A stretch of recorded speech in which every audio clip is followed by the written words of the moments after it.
Thank you. Welcome, everybody. It's now 7 o'clock, which means it's go time for Silicon Valley Clean Energy Board meeting for October. Let's go ahead and get started with the call to order, please. Thank you. I'll begin with those of us joining in person. Director Scozola. Here. Meadows. Here. Chair Tyson. Here. Vice Chair Klein. Here. Director Showalter. Here. Alternate Director Abe Koga. Here. Joining us remotely, Director Hilton. Here. And Director Walia.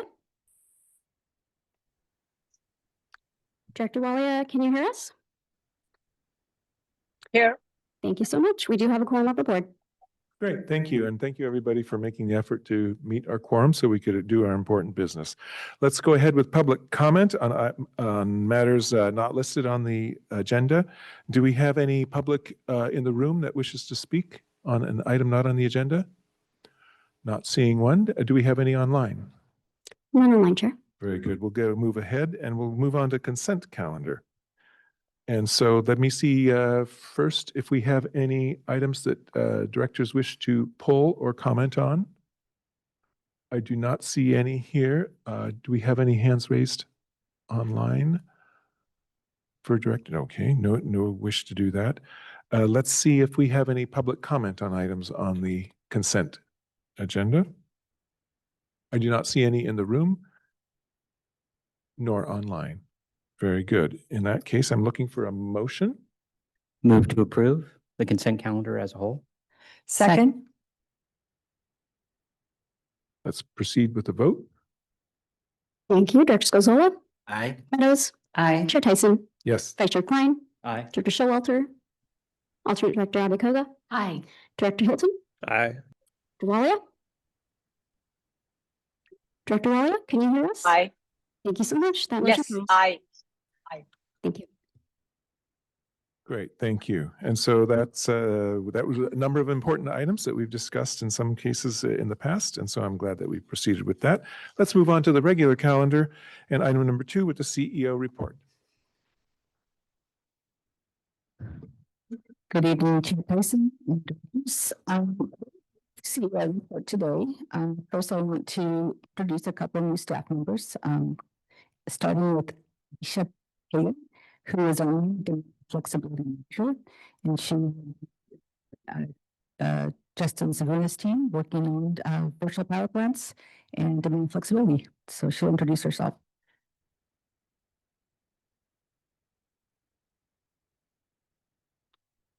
Oh.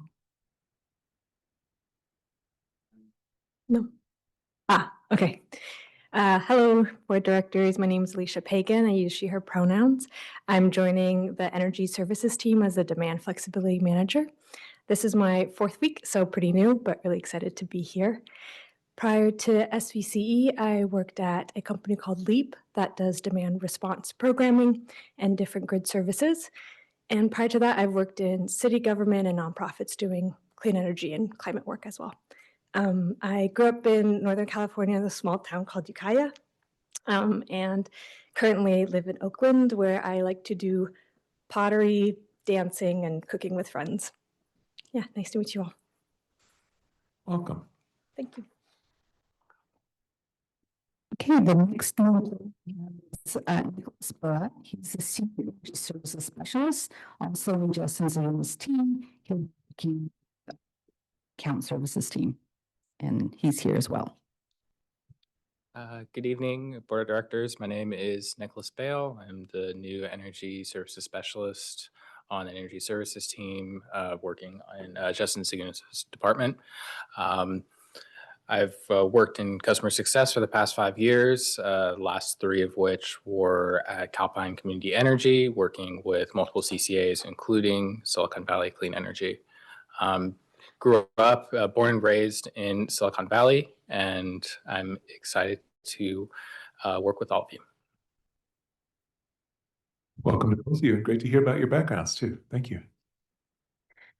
Okay, next I'd like to invite Bonnie, Director of Government Legislative Affairs, to give some federal impacting SVCE and others.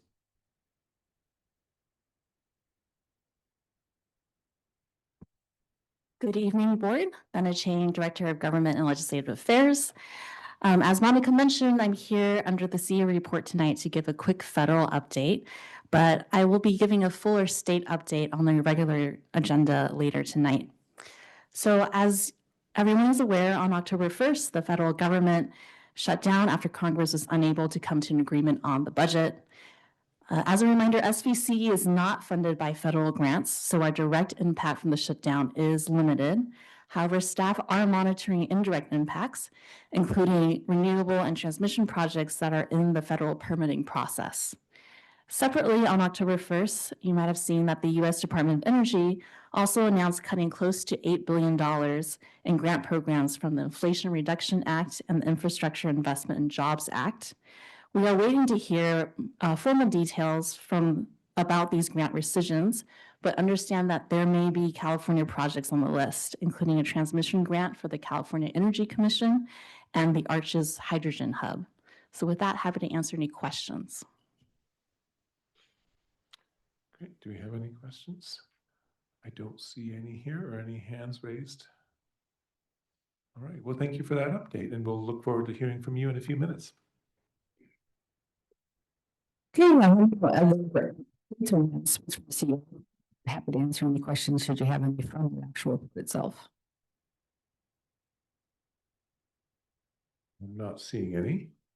Do we have any public comment on the CEO's report? I do not see any in the room or online. Thank you very much. Let's move on to item number 3, the Clean Pathways Program. All right, good evening. Good evening. Can you hear me all right? Yep.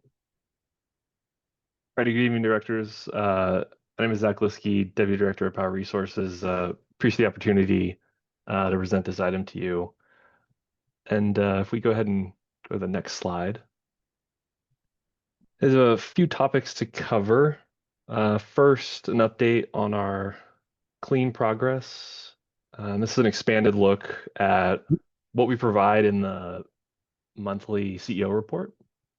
And then next is a discussion on the challenges SVCE faces in power procurement. And the last item will be on to follow up on something we brought to the board last year. All right, we can go to the next slide. All right, starting off with a discussion on clean power procurement. If you Next could slide. slow down a sec. Oh, there we go. Never mind.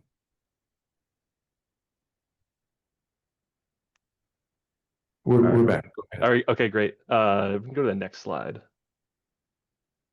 Perfect. All right, to recap, last November, the board adopted new long-term clean targets. Those are summarized here. I want to make just an important note on the definition of terms that are listed. So when we say clean, we're talking about carbon-free, which includes things like large hydroelectric, nuclear, and also renewable resources like wind, solar, geothermal.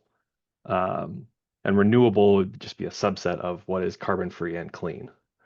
So the keys here are that we're maintaining being 100% clean through 2030, which is a long-running goal of SVCE. And then starting in 2030, 75% renewable. And then in 2035, 100% renewable on an annual basis. Go to the next slide, please. All right, and the focus this presentation tonight is on the 3 key pillars of our mission, being clean, reliable, and affordable. It's about balancing these 3 things allows us to implement a lot of the impactful work that we're doing in the community. So it's very important that we have a handle on the intersection of these 3 things. Next slide, please. So look at our goals, many of which are driven by the state regulators. SB 100, SB 350, those establish renewable energy targets. And importantly, the board, you're able to set ambitious targets that are above and beyond the state's requirements. Next slide, please. SVC has made tremendous progress in long-term power procurement. We have nearly $4 billion in commitments on long-term contracts. We've signed 24 agreements, nearly 1 gigawatt of renewable generating capacity, over 1,600 megawatt hours of battery storage. 10 of those projects are now online. Go to the next slide. This is looking at that in a chart going in the long range out through 2045. The key to takeaway here is really looking at that middle dashed line. That's the RPS target that these resources, everything shown here is a renewable resource. That helps us meet that middle dashed line, which eventually in 2035 jumps up to be in line with our load projections. All right, next slide. And then on a short-term look through 2030, we are looking really good at meeting those targets, especially in those first few years. And then in the later part of this decade, we have a little more work to do, but everything's looking pretty good. Next slide. All right, now changing gears and focusing on some of the challenges that we've been facing, we continue to face, and making progress on our power procurement. Next slide. So headwinds come from many fronts. Achieving success, building a clean, reliable, affordable portfolio faces various challenges. State regulators, the market, all levels of government, the California Independent System Operator. We'll take a look at each of these in the subsequent slides. Next slide.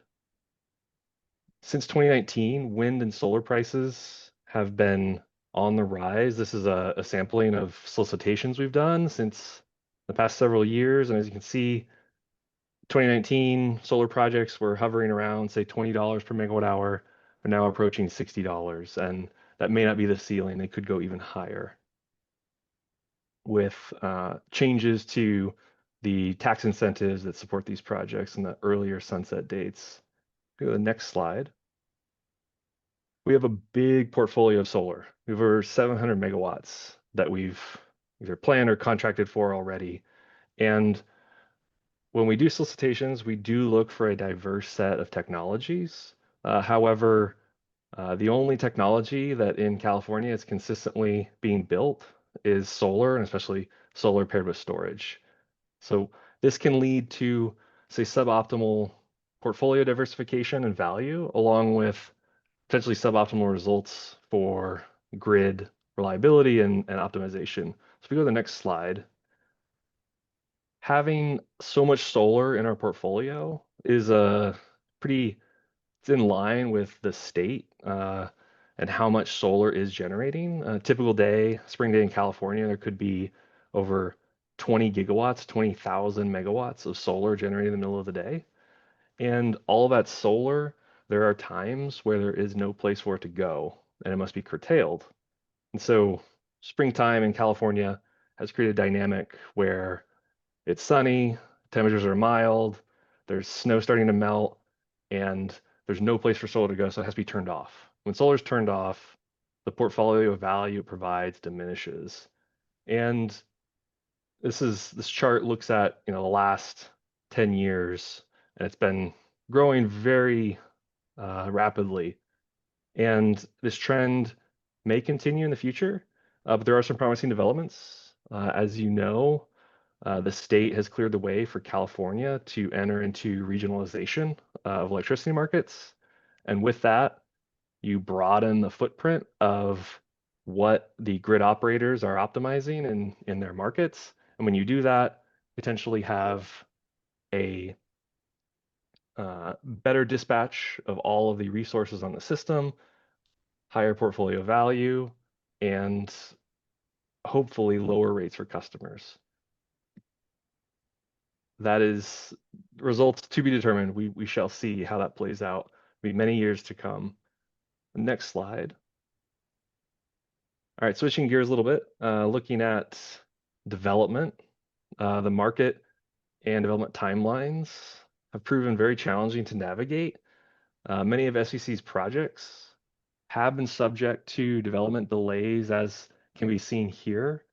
Macroeconomic and geopolitical uncertainty does not bode well for timely development. Those delays, they can force us into short-term markets to fill gaps, which can be costly, and it does challenge the balance of clean, reliable, affordable. All right, next slide.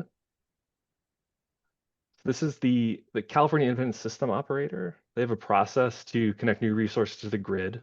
It's called the interconnection queue, which is the line, so to speak. The ISO, they look at groups of resources in clusters. They determine what's going to be the impact of adding those new resources on the transmission system. Is there any new infrastructure that needs to be built to support them? And the two most recent clusters, clusters 14 and 15, number of projects trying to get on the grid has grown tremendously. It's created a bottleneck, and it has led to some queue reform efforts to try to alleviate those delays. And more work does need to be done here. Next slide. All right. So state regulators, primarily the CPUC, they can introduce a lot of uncertainty on the rule book. What will it look like in the future? What do we need to comply with? The latest proposal is a framework called the Reliable and Clean Power Procurement Program, or the RCPPP for short. The intention here is overlay several existing CPUC programs into one framework, create efficiencies in planning and procurement. This is going through proceedings now. We are participating in shaping that process, and there's more to come. The next slide. And I'd be remiss if I didn't talk about load growth, which is the last challenge in this section of the report. This has become quite the mainstream topic as data centers are popping up. They may be popping up all over the place. It's hard to tell where they'll be and when they will be.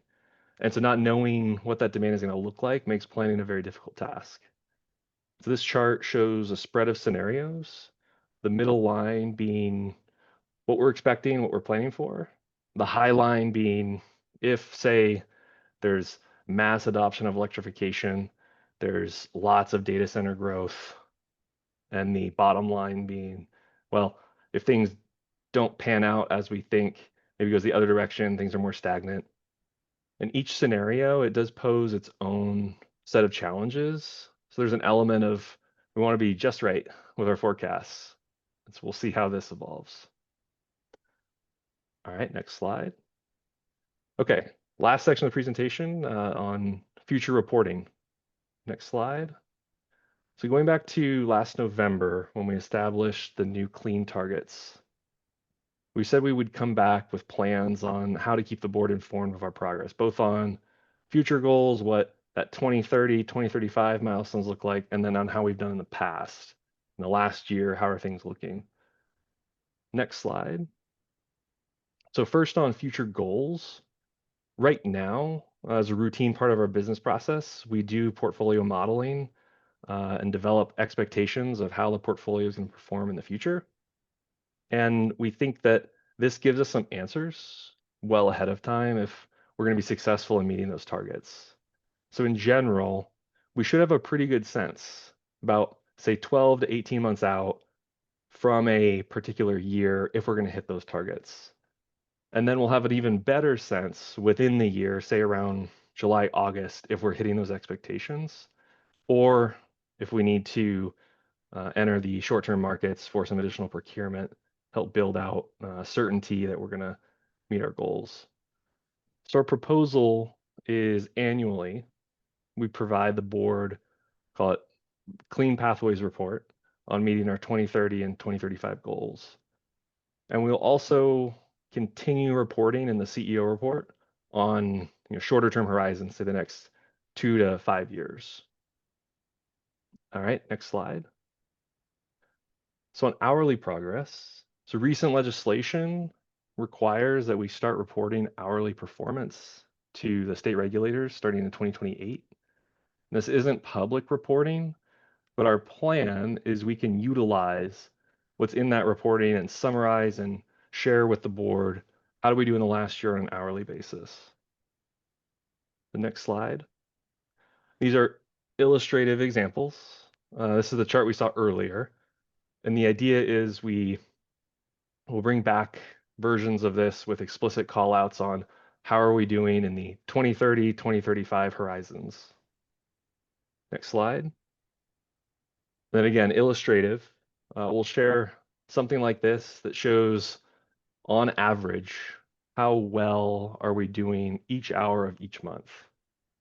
And in addition to that, on an ad hoc basis, when we bring a new PPA to the board for review and approval, which could happen, certainly at any time, we will provide an analysis of the expected impact on our hourly clean position, which is consistent with the board approved PPA selection standard.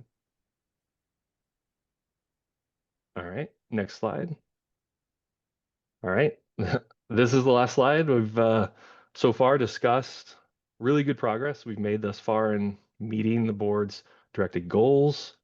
We've looked at some of the challenges that we face achieving those goals, and then we've gone over some plans for future reporting to the board on our progress. And thank you. That is my presentation, and I think we have time for questions. Well, thank you, Zach. I see the progress. I see the challenges. Have we got questions here from the board? Let's start with Director Showalter and then Vice Chair Klein. Yeah, I'm looking at the histogram slide. You have SVCE is on track to meet SP 100 and agency goals for clean and RPS in the near future. It looks really, really good for the next 3 years, and then it jumps down. And I wondered if you could talk to us a little bit about that change and how certain it is and how hard it will be to fix. Yeah, thank you, Director Showalter. Very good question. Yes, we in the with long-term projects, right? There's a lot of lead time to when those will be coming online, and so we have some, those are out ahead of us. And then in the meantime, we are looking at the short-term markets to where can we pick up some supply from primarily existing resources.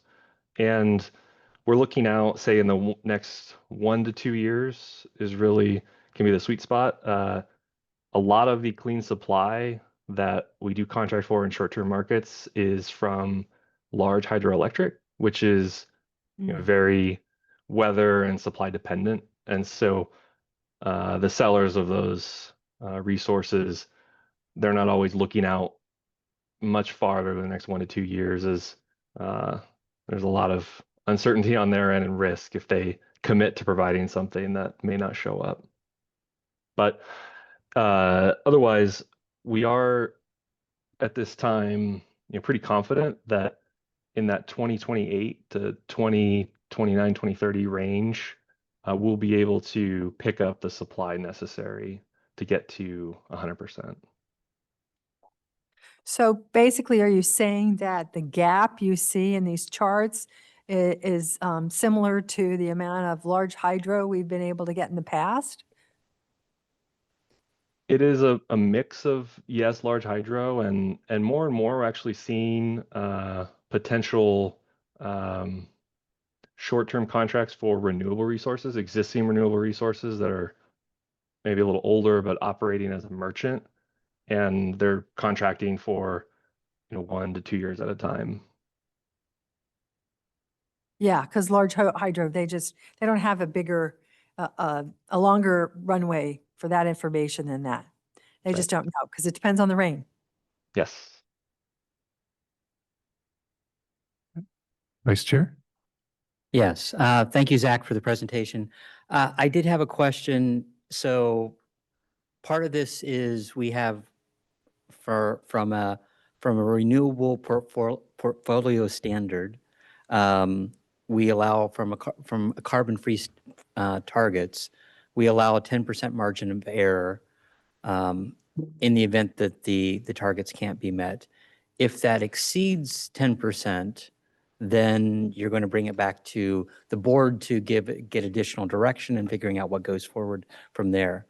How far is that window that we're really looking at? Is it the 12 to 18 months? Is it the July, August update? Is it like next month and all of a sudden that we realize that we don't have enough hydropower that we were expecting? What is that window that it would take for it to come back to the board where we see that we're not going to be hitting that 10% margin? Yeah. Thank you, Director Klein. Good question. I think it's, as you alluded to, think it's those two horizons. That first look at, say, 12 to 18 months out, really at that point, if we have new projects that are new long-term projects that are being constructed, built, we should know in that horizon if they're going to meet the dates that they're promising.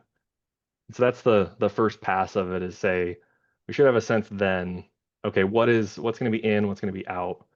And then that second look is once we're about midway through the year, the actual year, we'll have another good sense on, are we on target? Are we not? Do we need to go out and make any short-term procurement decisions? And I mentioned that what we experienced last year in 2024, it did present itself, I think, well ahead of time, that it was going to be very difficult to meet our goals. And that's why we had a lot of discussions well ahead of what happened. And it'd be our expectation that if the dynamics were to be like that again, we would be having, these conversations on the 10% contingency, ahead of time. Okay, I appreciate that, and just trying to get a better idea on how quickly we need to react, as well as just from education of the board. Sometimes like this margin of error, and maybe I don't know if we list that. Maybe that should be a 90% or something. So it should be kind of an update or part of the CEO update, conceivably, of here's how close we're getting to that 10%, and understanding that at some point it becomes an item for a future meeting. But thank you for the information. Great. Well, I have a couple of questions, and actually I've been puzzling over something I heard at a wind energy event just yesterday, and it all has to do with capacity. And in effect, the message that I heard, and I don't know if these numbers are right, is that the difference for the California grid requiring 44 gigawatts and 52 gigawatts is only during 70 hours during the year. So we have to design all these things for that peak capacity for reliability, so now my wheels are turning to say, well, how else can we deal with this? So going back to your earlier slide, it sounds, and I tell you, this is what I hear from people. How come we're not encouraging more rooftop solar? We need more rooftop solar. And I tell them, solar has its limits. We had 1,000 hours of curtailment in Southern California. I learned these statistics in Southern California last year. At times we have too much. And how do we balance all of that? And so I'm wondering, Zach, do we have too much solar in our portfolio, or do we have not enough storage? And by the way, that's the easiest question. Yes, Director Tyson, I can answer that. I can attempt to answer it. Yeah, I think that what we are seeing for sure is that building or contracting for just, say, standalone solar on its own is not going to be the most optimal for adding value to the portfolio. So definitely, if we're looking at solar, it should have storage attached to it. That energy shifting is very important. And I think more and more we are seeing that batteries are having a significant impact on meeting that peak in those that few set of hours throughout the year. Okay, and these are mostly sort of ruminating questions. So, and my next one is kind of similar, and that is, are our batteries all in the right place? When you talk about interconnection and you talk about distribution, if we had more of a network of batteries at different locations, wouldn't that also allow shuttling of power to different places at different times where we don't have those constraints? Another good question. Yeah, and I think that's really the job of when we are looking at projects to potentially contract for, we do an evaluation of the location, and we have simulated models we look at to say we think this is what the value of the energy in that location is going to be. How is it going to impact, say, alleviating grid congestion? And then it's also to some degree on the California ISO's responsibilities when they look at adding new resources? Where is there, if you add too much, is it going to create an issue versus say somewhere else? Mhm. Okay. All right. This is my third and final question. And so I hope it's a good one. At lunch today, at a Rotary meeting, we had a speaker about clean energy, and we got our typical question from the audience, and that is, what is artificial intelligence going to do to our grid and throw everything off? And fortunately, in the audience was our very own CEO, who got called unexpectedly to help answer that question. And so I thought this is actually almost looks like planning on my part, but. So I worry about the same thing about artificial intelligence, and I don't understand when the load needs to come. And so here I'm thinking now, if we were to think instead of regionally, if we were to think globally, if we had an artificial intelligence demand during a given time of the day, couldn't solar in California be powering China's AI demand at that same time? And I'm just wondering, is this a crazy thought to say, let's look at it from a global perspective and figure out when is that power needed and how else can we provide it there? That's my last one, though. Yeah, I'm happy to give that a try. Yeah, I would say, yeah, the big challenge of California solar connecting to Chinese data centers is gonna be probably tough to meet that demand. I think we're baby steps on that process with regionalization. I think that's the first big step, right? That California is now opening itself up to a broader footprint. Say, what are the needs in Wyoming? Is there extra solar we have here we can send there? Is there extra wind there they can send here? So it is definitely, I think Director Tyson going in that direction of thinking that the broader the footprint you have to potentially balance out the system, ensure reliability, the more optimal an outcome you're going to have. All right, that was a good stab at that. Go ahead. Yeah, I'm just going to suggest perhaps that because this is a topic that we care about a lot in staff, and we've been thinking about this and we've been working with the state and the other CCAs to really understand how to plan and procure and minimize the risk of stranding assets that is buying more resources than we actually need and then not having a load to absorb those resources. My suggestion is perhaps that maybe if you agree, we can agendize an item where we talk about some of our limits on data centers, so we're doing it ourselves as much as we can share, right? Because we can't share specifics, obviously, but we can talk in general what we understand about load and how that load will materialize and what the characteristics of that load look like and all of that good stuff. I think we'd be interested in that. Sure, that'd be great.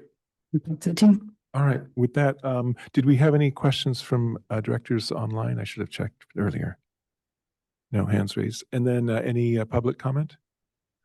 Not seeing any. Thank you, Zach. Thank you for that presentation. And All we'll right, move thank on. you. That was for information. And so we're going to move on to, we're back to Benna Chang. And we're going to hear about the state legislative update.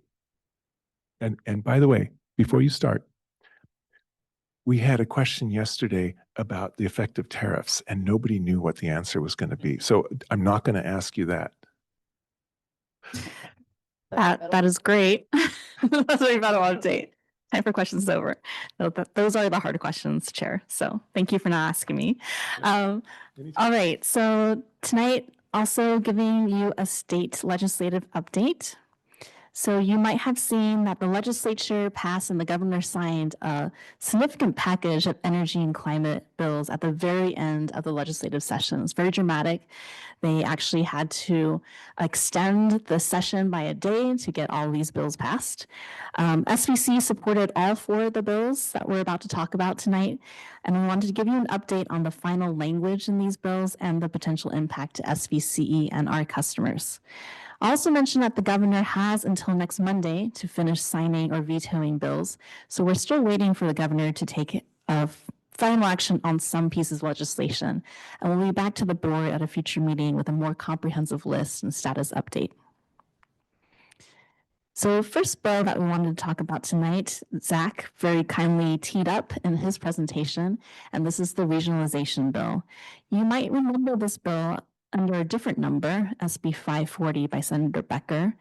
At the end of the session, as part of the larger negotiations on the energy package, the language in SB 540 got put into a new vehicle, and that vehicle was passed and signed as AB 825. As Zach mentioned, it really allows for California to participate in the creation of a West-wide governing body to oversee regional energy markets.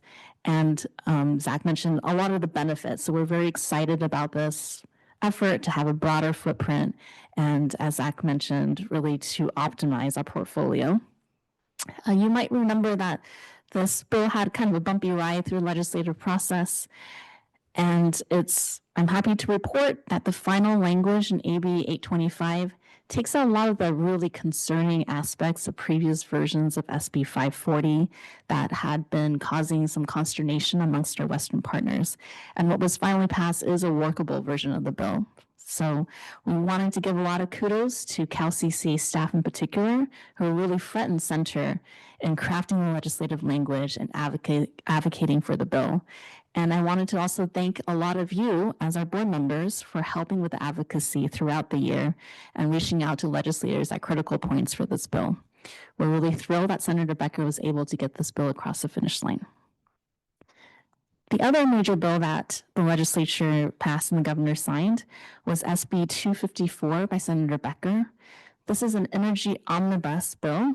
There's a lot of components in it since it's an omnibus bill. But we wanted to provide some information on the highlights for you. You might remember we did a board study session at SVCE last year that took a deep dive into the cost drivers on bills as we talked about overall bill affordability and what can be done to lower bills. As part of that discussion, you might remember that we spent some time talking about how wildfire mitigation costs in particular and increased transmission and distribution costs were some of the major drivers on utility bills. And many components of SB 254 attempt to address those issues. So some of the things that the bill does, it replenishes the wildfire insurance fund. This is an insurance fund that is a backstop when the insurance claims are too high on wildfires that are caused by IOU infrastructure. It does not allow the IOUs to rate base $6 billion in wildfire costs, so that's a significant savings for ratepayers. It also includes additional oversight on wildfire mitigation spending. So again, trying to rein in and control the costs that are a key driver on bills today. The bill also has a new structure at the state level for public transmission financing. So the idea is that if the state can help finance some of these transmission projects, you can lower the cost of borrowing and then lower the cost of those projects as well. There is some CEQA streamlining that was passed as part of this package.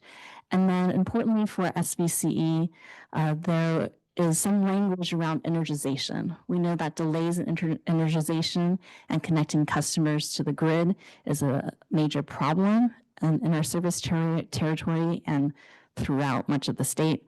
There is increased oversight for this process in the bill, including audits on timelines and penalties for IOUs who don't meet standardized minimum timelines.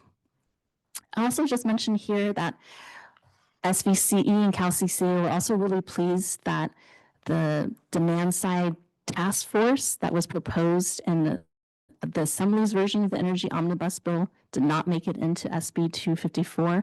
We were concerned that that proposal would have had increased state oversight into CCA-funded programs. So we're really happy that the final package did not contain this idea. As in terms of the impact on SVC and our customers from this bill, we anticipate that there will be some upward rate pressure from the $9 billion to replenish the wildfire insurance fund. That is a cost that is charged to ratepayers, but it won't be something that will have an immediate impact. This is a non-bypassable charge that customers are currently already paying.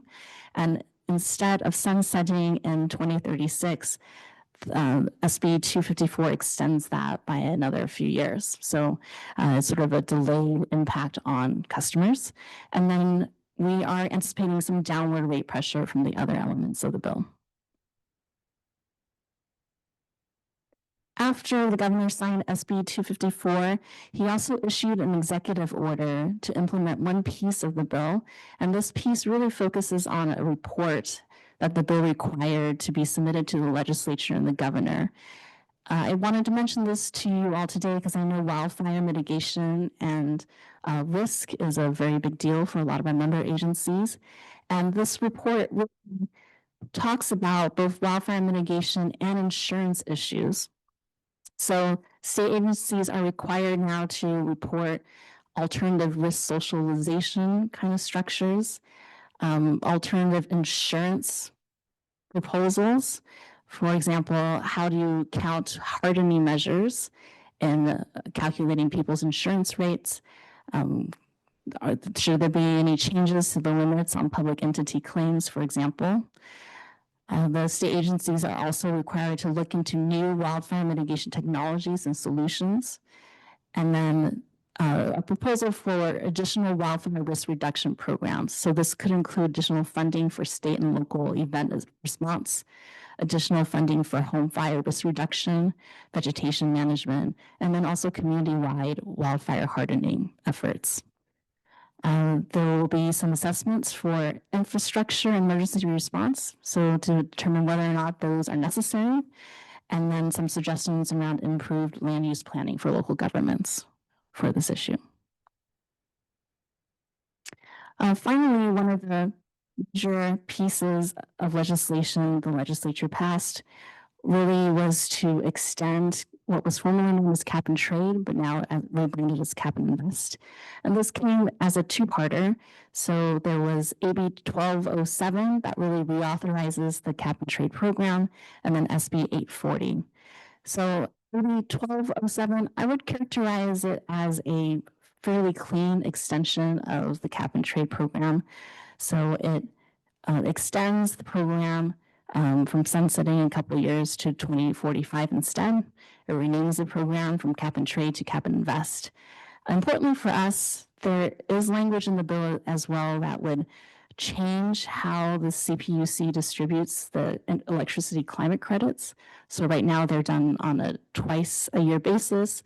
The bill says that the CPUC could look at extending that to 4 times a year on the highest bill months of the year as well. So it's not necessarily summer because in some jurisdictions there's winter peaking, and winter is actually when you have the highest bills. And then importantly for SVCE, there's also language in the bill that directs the CEC to look at transitioning the gas climate credit to electricity climate credit, really to align the climate credit with the state's goals around decarbonization. So we're very excited to see that piece pass as well. We think in general, this is a good thing because it provides market certainty for the program. And then, as I mentioned, some of the changes to the climate credits are very exciting. And the second part of the package was SB 840 by Senator Lee, which really talks about cap and trade program allocations. So what to do with the revenue generated in the Greenhouse Gas Reduction Fund. The bill changes the structure so that there are different tiers of funding, and it's a waterfall. So you fund tier 1 first, then tier 2, and then tier 3 if there's any leftover funding. So in tier 1, things like CAL FIRE, there's a state backfill for a sales tax exemption for manufacturing. There's a new Legislative Council Climate Bureau that would provide research and analysis for the legislature about climate programs and how effective they are. Those things will all be funded under tier 1. Tier 2 is split between $1 billion for high-speed rail. So this is a shift from a percentage allocation to a hard dollar figure for high-speed rail. And then another $1 billion for a legislative discretionary fund. So every year the legislature would be able to determine how best to use that money. And then finally, tier 3 are a lot of the programs in the ongoing allocation bucket. So that includes funding for the Affordable Housing and Sustainable Communities Program, the Transit Intercity Rail Capital Program, AB 617 air district projects, low carbon transit operations, et cetera. So just wanted to highlight this. I know that many of our member agencies have applied and been successful at getting some of the funding from various categories in Tier 3. So wanted to mention, make sure that you're aware of that. And then we think there is a potential for future funding for SVCE priorities related to electrifying transportation and housing, especially within that legislative discretionary fund.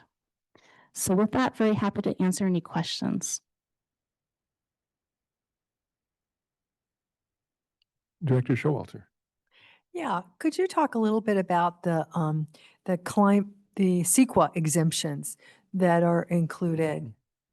We're hearing a lot about CEQA exemptions this year, and so what are the ones that are included in Yeah. the omnibus bill? It came in two flavors. So one part of it was about grouping types of renewable projects together to do a program level EIR. So the idea that you would do approval of a certain group of projects all at once, so that when individual projects come through, they have a streamlined CEQA path. So that's on the renewable side. And then there was also some CEQA streamlining for undergrounding projects at the distribution level. So the idea is to speed up the IOU undergrounding process and hopefully save some time and money.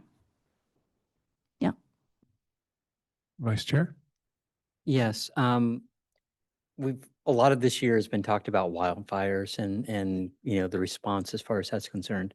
Has there been any move, and I've seen this in a few cities, Central Valley and all that, and some in the mountain areas, on very restrictive, very prescriptive setback designs, and you know ultimately and I haven't went through the details of all these bills, but currently I don't think that they're, from a state level, they're not making recommendations for, I'll say, general fire prevention as far as trees and setbacks and all that.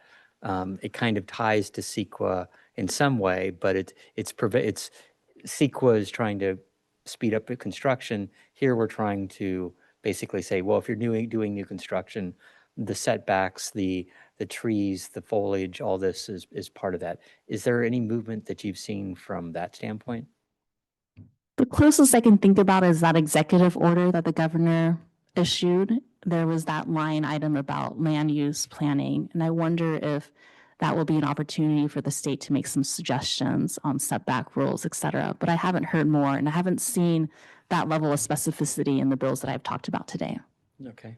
And then as far as the Tier 2 $1 billion legislative discretionary fund, is that will be approved as part of the budget each year? Will that be a budget trailer that doesn't get approved till August or September? How is that envisioned from legislation? Sure. Normally it's approved as part of the budget. So the legislature already has a discretionary fund that they choose to allocate every year. So I anticipate the process will be relatively the same. So the governor makes a proposal in January, they have legislative conversations and budget committee hearings about it, and then they come to an agreement in June on how to spend that funding. Okay, but will this one be like a special earmarked fund that you know each year this is how we're going to spend this, you know, for it's you see some of this is completely earmarked, but depending upon the issue of the day, and so it makes it very difficult for like long-term programs if the legislators are readjusting this on a yearly basis. Yes, absolutely true. Okay. Yep. Okay. Thank you. Great, thank you. Anything else? Anything online? Do we have any comments from the public? I don't see any in the room or online. Thank you very much. Appreciate it. We will now move on to item number 5, which is the local agency planning, and this is also for information.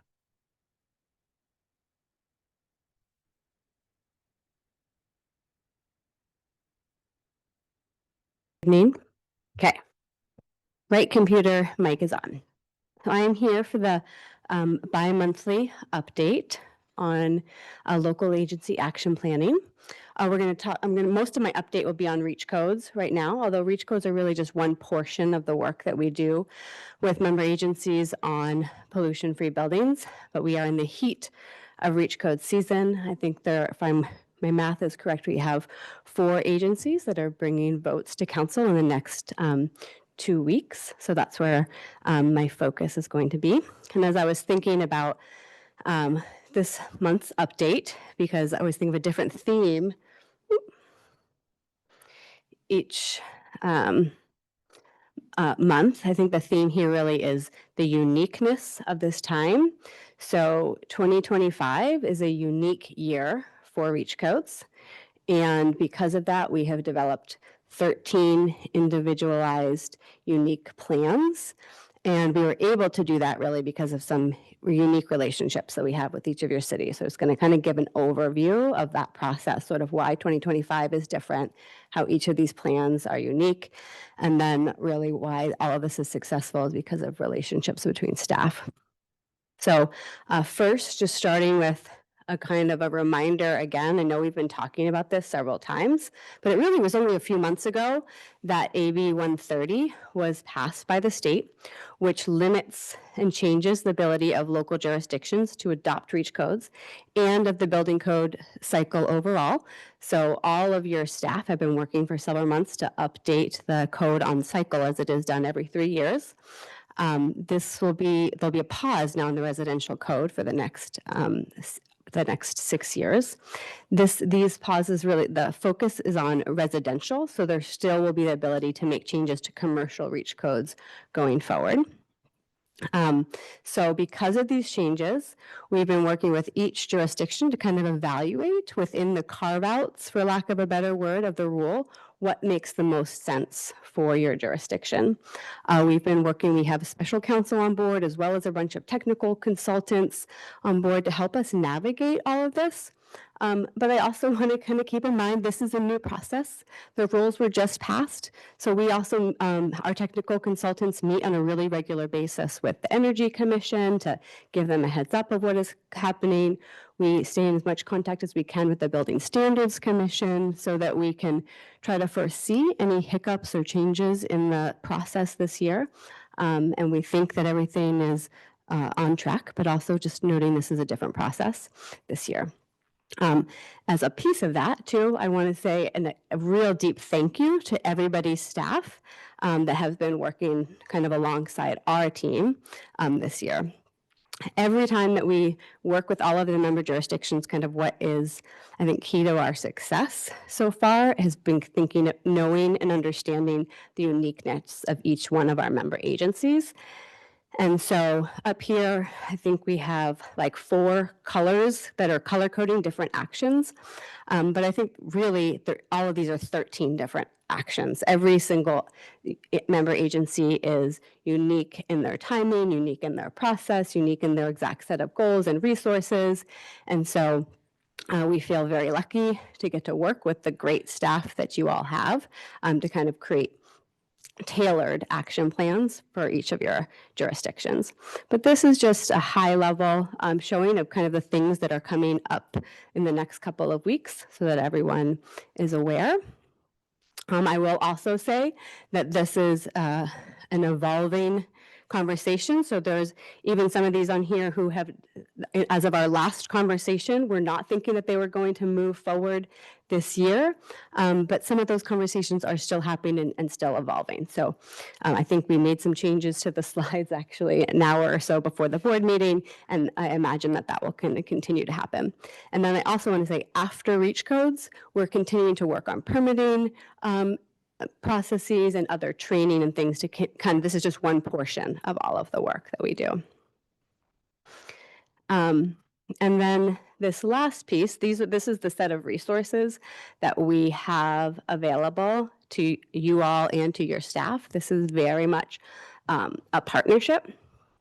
But the point here that I want to make is the uniqueness of relationships. When we set aside the goals and thought ahead at the start of this year of thinking about REACH codes, we thought we might have 3 to 5 jurisdictions that would be thinking about two-way AC heat pump. When AB 130 was passed, we weren't sure how many jurisdictions, if anyone, was going to decide to move forward this year. It's difficult to pivot midstream with just really a couple of months for local governments. But because we really have such deep relationships with your building officials, with your sustainability and environmental staff, with your city managers, we were able to work closely with them. I don't know if everybody knows this, but we meet on a monthly basis through our member agency working group. Monica meets regularly with city managers. We have kind of regular email communications. And because all that was in place, we were able to kind of move pretty quickly to where we are now. And this is the list of kind of continued things that you all might want to tap into, and your staff will be tapping into over the next couple of weeks. And again, number 3 being particularly important this year as we navigate whatever newness these rules bring to us. And again, 2025 is different, but I think I just want to kind of close this before answering any questions that you all have by really saying a deep thank you, and really extending particularly a thank you to your building staff, your planning staff, your sustainability staff, who've just been really excellent partners. We think of ourselves at SVCE as like an extension of your cities as an energy department. We're here to help you meet the goals, and just the commitment and work ethic that everybody has put in the last several weeks to get those council packets to your desks has been really inspiring. So thank you, and thank you to your staff. Before we go to questions, I have one other thing to add to Zoe's presentation.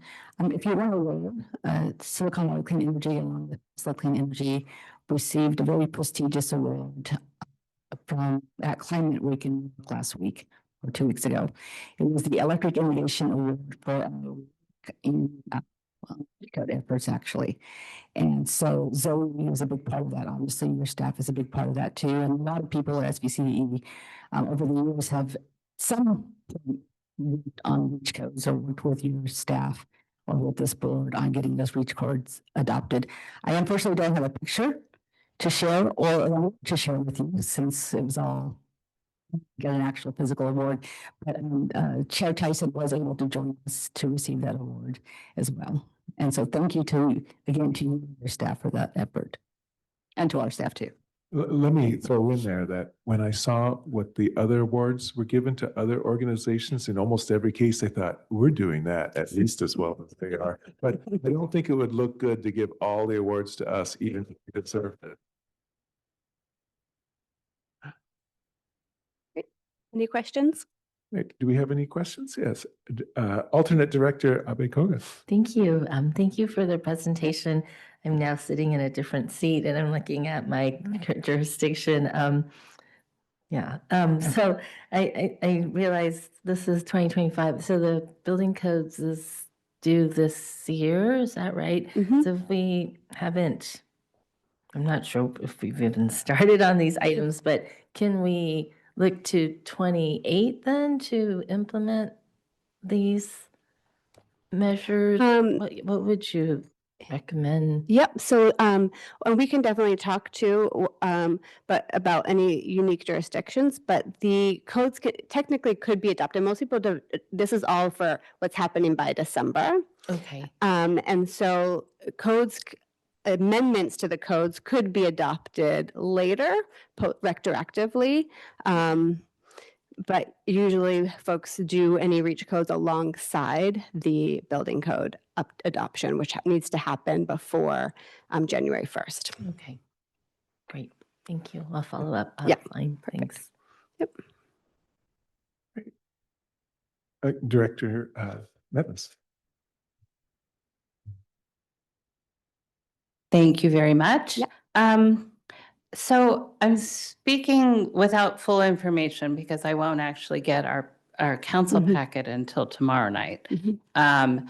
But I feel like perhaps from the hints I've gotten from preliminary agendas and stuff, there might be a disconnect Mm. in between how my jurisdiction is framing what we're talking about and what what I heard tonight and what I heard in an email offering further support from two other people at SVCE in advance of the meeting.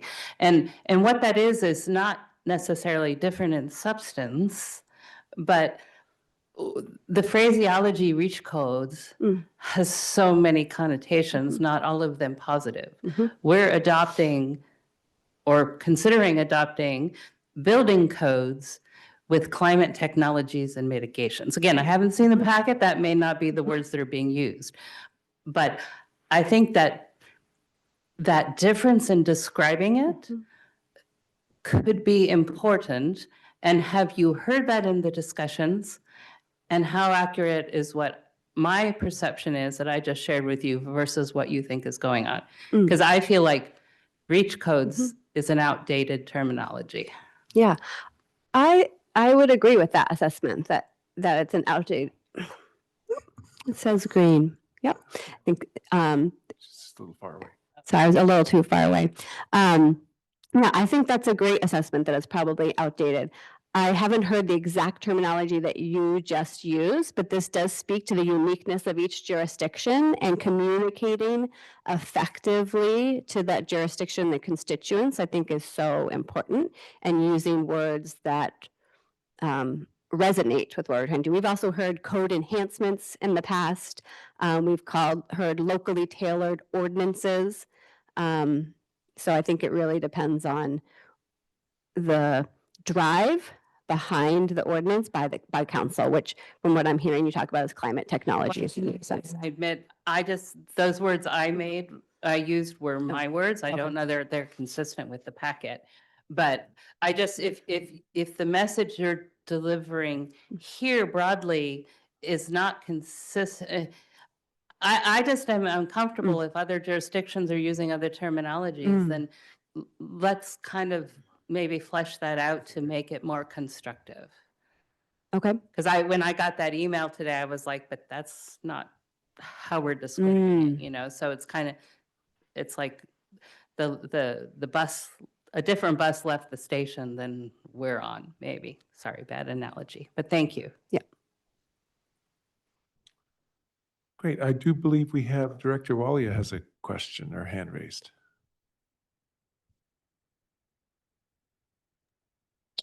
Thank you, Chair Tyson. So I want to follow up on the remarks made by Director Meadows just now.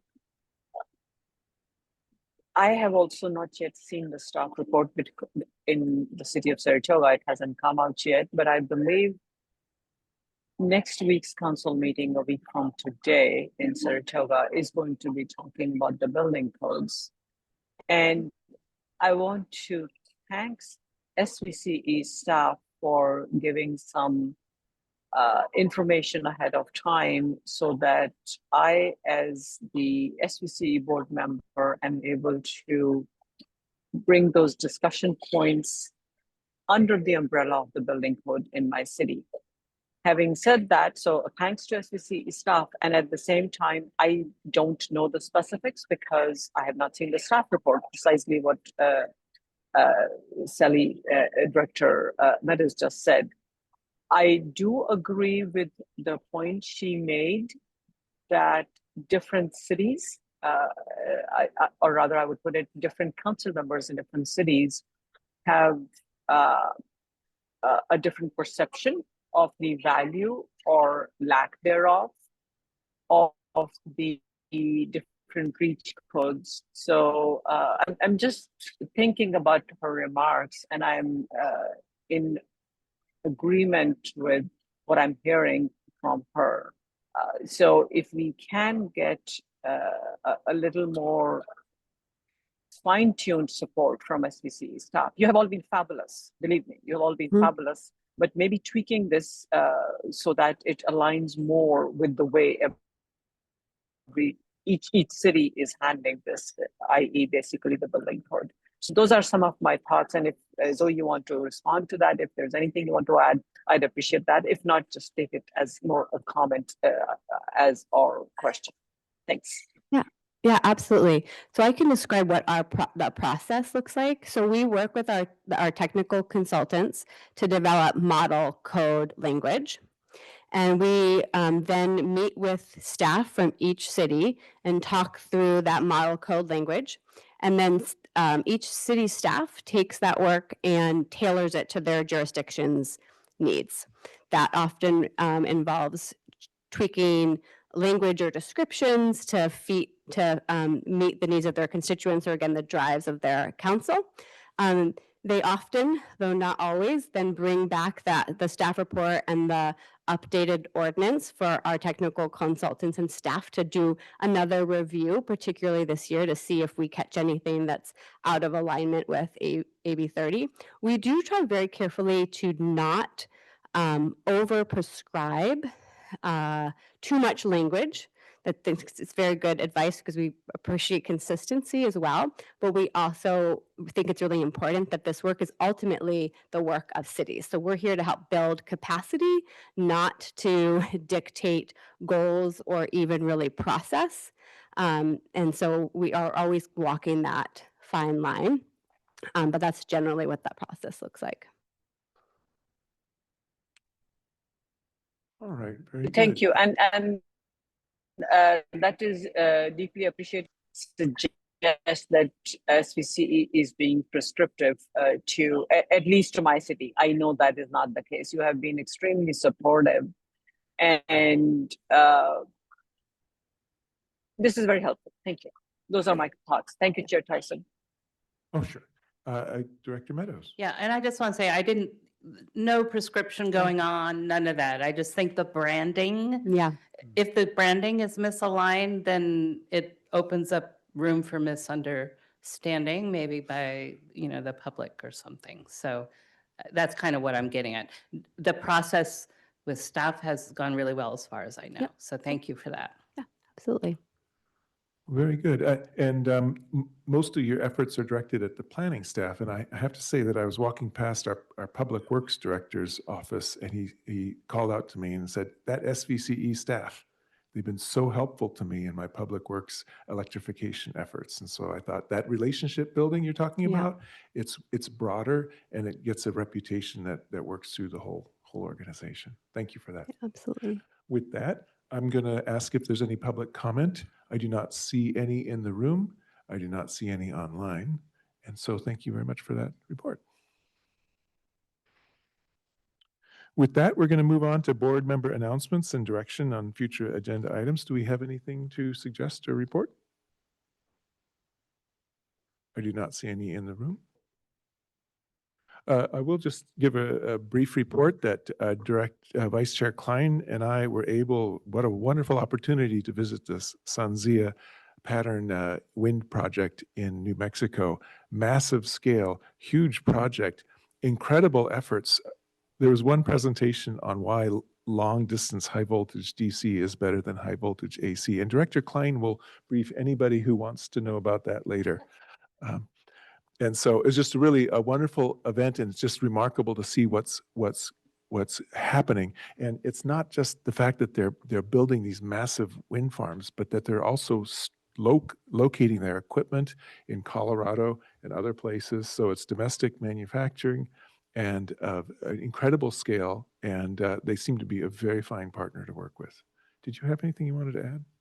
No, I totally agree with what you said. I was very impressed with the team, and from a partner standpoint, they appreciated the California CCAs that help partner with them to make sure that this project is a reality, and will soon be online.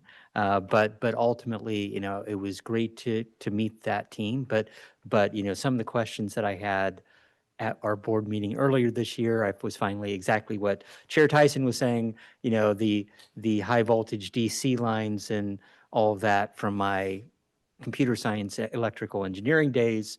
I had a lot of questions, and being able to, talk face to face with the experts was really great. And yes, I do have lots of good slides to pass on if you're interested in what that actually means. But just to see what they've already accomplished and looking at where they'll be a year from now, it's truly impressive just from a scale of what they've been able to do is, great for this organization and great for, in my opinion, California and the nation. So thank you. Okay, thank you. Do we have any other announcements? I do not see any. In that case, we're going to move on to public comment. We have a closed session coming up. You can see the two topics. We have public employee performance evaluation and conference with labor negotiators. Do we have any public comment on the closed session topics? I do not see any in the room. I do not see any hands raised. So with that, we will now adjourn to closed session. Thank you.